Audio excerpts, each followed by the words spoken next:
A paz a todos. Uma alegria estar de volta para a gente falar da palavra de Deus. Ainda estamos na quarentena, né? E orando a Deus para que isso passe logo. Mas como eu disse ontem no primeiro vídeo, também aprendendo, usando esse tempo para o aprendizado, para a gente entender um pouco da vontade de Deus nas nossas vidas, daquilo que Deus tem para nós nesse instante. É um momento fácil? Não é. Mas, como dizia o pensador, não importa o que a vida faça com você, o importante é o que você faz com o que a vida faz com você. E nós estamos aqui, nesse período de reflexão, não é, sobre a vontade de Deus nas nossas vidas, sobre aquilo que Deus tem para nós. Eu gravei um vídeo ontem, nós estamos gravando hoje outro vídeo. Terça-feira, que é amanhã, eu vou gravar um vídeo porque o culto de oração da nossa igreja é toda terça. Então, na terça eu vou gravar um vídeo sobre oração, falando sobre oração, a importância da oração. Na quinta-feira, que na nossa igreja é o dia de estudo bíblico, eu vou falar um pouco sobre o estudo bíblico, sobre a palavra de Deus. E no domingo à noite, nós vamos gravar outro vídeo. Então, eu quero avisar vocês que nós teremos vídeo na terça, na quinta e no domingo. Então, queridos, ontem eu deixei uma pergunta para a gente. Qual a importância do relacionamento com Deus? Como você está no seu relacionamento com Deus diante de tudo isso que tem acontecido no mundo? Como está o seu relacionamento com Deus? Eu tenho certeza que você tem condição plena de parar e de entender como está o seu relacionamento com Deus. Se o seu coração está aflito, se ele está triste, se ele está seguro. Então, nós falamos ontem que a forma como nos colocamos diante da situação, ela é movida pelo nosso relacionamento com Deus. A nossa confiança ou o nosso medo, a nossa reação, ela é proporcional à convicção que nós temos de estarmos mais perto de Deus ou mais longe de Deus. Quando eu penso em relacionamento com Deus, a primeira coisa que me vem à cabeça é por que ter um relacionamento com Deus? E aí eu fico pensando, nós falamos que Deus é o Todo-Poderoso. Se Deus é o Todo-Poderoso, Ele faz todas as coisas. Quem cura? Deus. Quem pode acabar com toda essa pandemia? Deus. Quem nos dá força? Deus. Quem nos sustenta? Deus. Quem provê as nossas necessidades? Deus. Quem nos capacita para fazermos todas as coisas? Deus. Então, se Deus, a gente diz que Ele é tudo nas nossas vidas e realmente Ele tem poder para ser tudo nas nossas vidas, neste momento a nossa prioridade deveria ser a presença de Deus. Buscar incessantemente, diligentemente a presença de Deus. Mas às vezes nós nos inquietamos porque a gente sai da presença de Deus e começa a buscar as coisas com as nossas próprias forças. Então, queridos, a presença de Deus ela é importante, o relacionamento com Deus é importante, porque nós precisamos entender isso. E outra coisa importante, quando a gente pensa o relacionamento com Deus, eu anotei aqui, é que eu só posso entender a palavra de Deus e compreender o que está na palavra de Deus e principalmente receber esta palavra de Deus como palavra de Deus para o meu coração, aquela palavra que alenta a minha vida, que traz força, que traz coragem, que traz vida para a minha vida. Eu só posso usufruir da palavra de Deus como palavra de Deus se eu conhecer a Deus. Eu não posso jamais tomar posse das coisas que estão na palavra de Deus se eu não conheço a Deus, se eu não tenho um relacionamento com Deus. Esses dias eu estava falando para os irmãos da igreja sobre isso, e eu falando da necessidade que nós temos, do relacionamento com Deus, e isso, eu dei um exemplo do filho quando está errado. Você sai, deixa seu filho em casa, e ele faz algo de errado em casa, e ele tenta esconder isso que ele fez errado. Então, o que vai acontecer? Quando você chega, ele até já consertou tudo o que ele fez. Ele já arrumou o que ele fez de errado. Mas quando você olha para a cara do seu filho, para o semblante do seu filho, a cara dele diz tudo que ele fez de errado. Os pais conhecem quando os filhos erram. Por quê? Porque o pai vê isso estampado na sua face. É a mesma coisa, somos nós. Quando nós não obedecemos à vontade de Deus, quando nós nos colocamos no relacionamento com Deus, a nossa cara diz tudo, a nossa atitude diz tudo. Isso dói o nosso coração. Isso dói no nosso ser. porque eu sei que eu cheguei diante de Deus e eu estou em débito com Ele. Então, eu preciso, para que eu leia a palavra de Deus e tire dela força, alegria, sentido de existência, eu preciso andar com Deus. E tem um texto muito interessante que eu queria compartilhar com vocês, nos momentos difíceis como nós estamos passando, que é o Salmo 46. O Salmo 46, do 1 ao 11, e eu não vou ler o Salmo todo, até porque eu vou usar muitas partes do Salmo, mas eu queria que a gente compartilhasse nesse instante um pouco do que esse Salmo tem para nós. E principalmente, que nós possamos realmente confiar na palavra de Deus. Porque a palavra de Deus, ela é uma carta de amor de um pai para os seus filhos. A palavra de Deus, ela é verdade absoluta. E nós podemos confiar na palavra, porque ela é fruto do amor de Deus. E você e eu, nós podemos confiar no amor de Deus por nós. A gente pode se entregar com confiança e segurança no amor de Deus. Então eu quero que você ouça essas palavras e você coloque isso no seu coração. E você apreenda isso. Aprenda e tome isso para a sua vida. E confie, ande, como Hebreus vai dizer, a fé é o fundamento, é a base. Então eu queria que você andasse mediante isso. O Salmo diz assim: Deus é o nosso refúgio e fortaleza, socorro bem presente na angústia. Quando eu começo a ler esse Salmo, a primeira coisa que me vem é que Salmos é uma expressão de um relacionamento do homem com Deus. Isso aqui é os filhos de Coré, ou Corá, ele colocando em poesia aquilo que o coração dele sente em relação a Deus. E ele vai dizer uma coisa interessante, que começa como o fundamento da vida deles. Deus é. Deus é. E quando eu penso em Deus é, de forma, para a gente compreender, eu vejo de duas questões, duas formas básicas. Primeiro, Deus é porque Ele é soberano, Ele é o Todo-Poderoso, Ele pode todas as coisas. Tudo acontece segundo a vontade e o propósito dEle, e ninguém pode mudar isso. Ele que diz. Ele diz que a porta que Ele abre ninguém fecha, que Ele fecha ninguém abre. Ele diz que Ele é o princípio e o fim, o alfa e o ômega. Então o nosso Deus é. Nenhuma força se equipara, nenhuma força imagina se equiparar ao poder de Deus. Ele pode todas as coisas, Ele criou o mundo. Isso é Deus é. Quando Ele fala para Moisés, eu sou, Ele está dizendo, não existe outro Deus. E Ele fala isso. Não existe outro Deus além de mim. Depois, quando eu penso em Deus é, eu entendo que eu não sou nada sem Deus. Se Deus é, eu não sou. E se eu não sou, eu vivo de um relacionamento com Deus. Eu só posso me compreender humano em um relacionamento com Deus. Como deixar de ser humano, se desumanizar, é se afastar de Deus.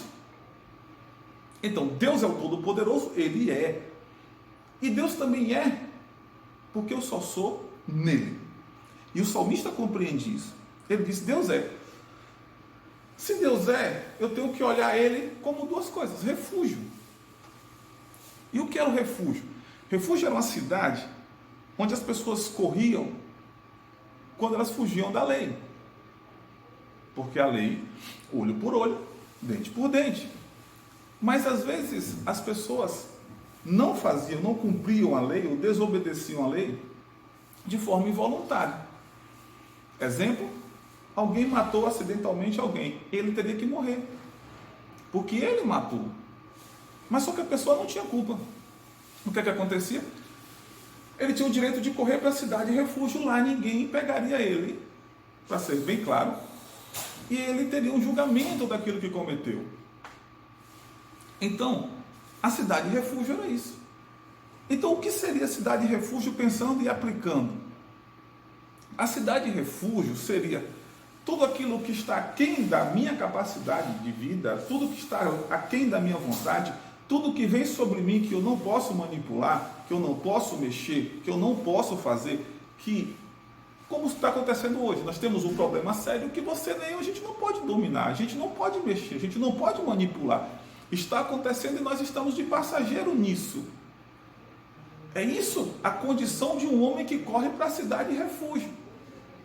Por isso que o salmista vai dizer, Deus Ele é o meu refúgio, porque é para Ele que eu corro quando a minha vida está em risco iminente e ela foge totalmente das questões, ela transcende o meu desejo.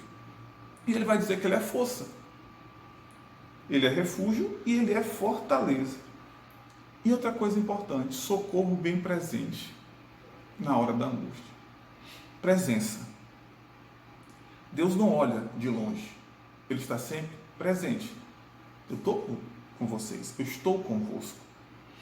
Então nós precisamos entender isso. Deus é um Deus presente. Aconteça o que acontecer, Ele está presente. Aí ele vai colocar algumas questões, embora a terra trema, os montes afundem no coração do mar, embora estrondem as suas águas turbulentas e os montes sejam sacudidos pela sua fúria. Tudo isso é o quê? Atos que acontecem que fogem da capacidade humana de dominá-los.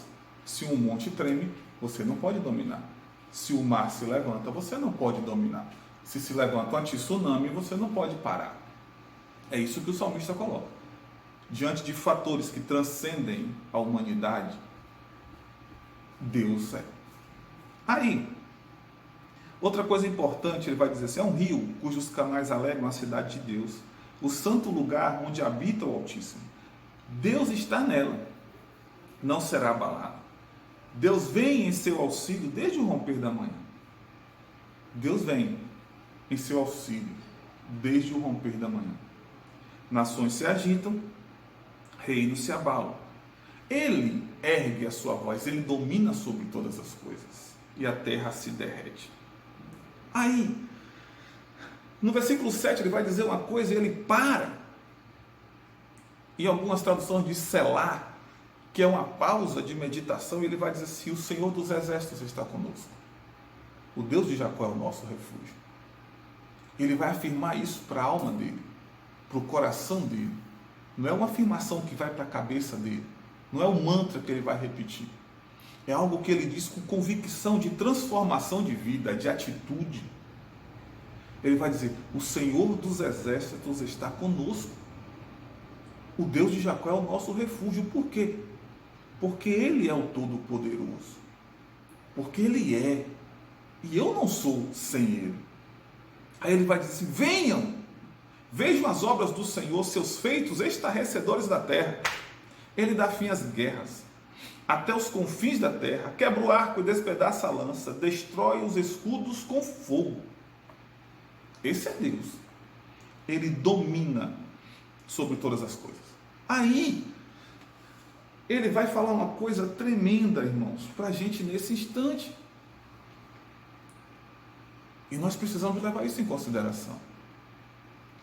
Na minha versão, na versão que eu estou lendo aqui, na NVI, ele diz assim, parem de lutar. Em outras versões ele vai dizer, aquietai-vos. Saibam que eu sou Deus. Serei exaltado entre as nações. Serei exaltado sobre a terra. Isso é uma palavra para nós. Parem de lutar. Eu não quero que vocês confundam não lutem com não tenham cuidado. Como eu já disse ontem, o cuidado só se equivoca quando você coloca o seu coração no cuidado. Mas pare de lutar. Como eu disse no início, se Deus é, os nossos joelhos têm que estar dobrados diante dele. Sabe por que nós erramos e nos equivocamos e ficamos tão inseguros, com medo? Porque nós queremos fazer as coisas do nosso jeito. E como eu costumo dizer, nós precisamos fazer conforme a vontade de Deus. Uma das coisas que Deus requer de nós nesse instante é oração, leitura bíblica e comunhão.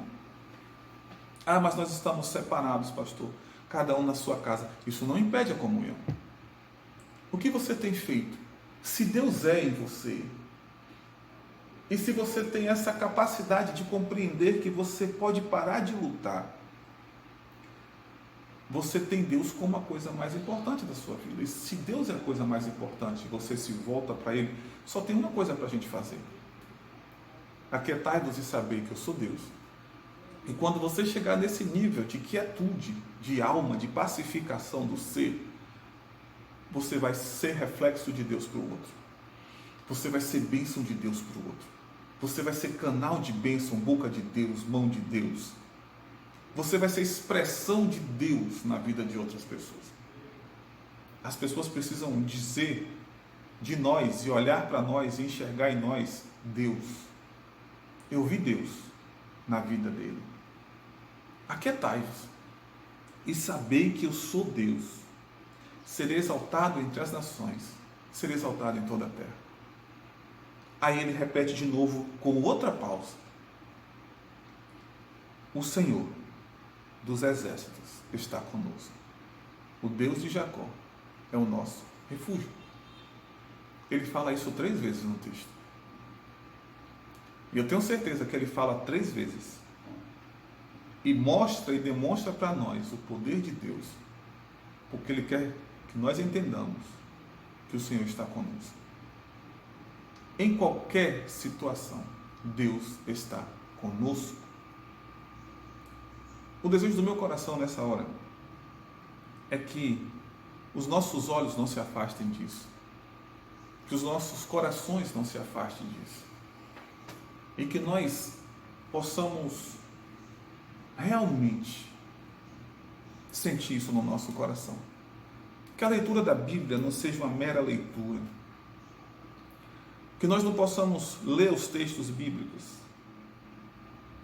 como se eles fossem cardápio de restaurante, mas que nós possamos ler a Bíblia com o poder que ela tem, e nós possamos, quando vier a dúvida, quando vier a dor, quando vierem as incertezas, quando a sua fé vacilar, quando o medo chegar,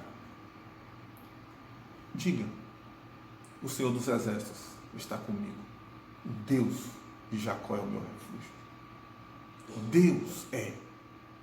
Tenha isso firme no seu coração. Deus é o teu refúgio e a tua fortaleza. Ele é o meu refúgio e a minha fortaleza. Socorro presente. Não tenha medo. Sorria. Tenha o seu coração grato a cada dia. Viva na presença do Senhor. Ore. Ore muito. Tire esse tempo para refletir a sua vida. Vou dizer mais uma vez, como está o seu relacionamento com Deus? Faça isso. E até amanhã, se Deus nos permitir. Fiquem na paz, queridos.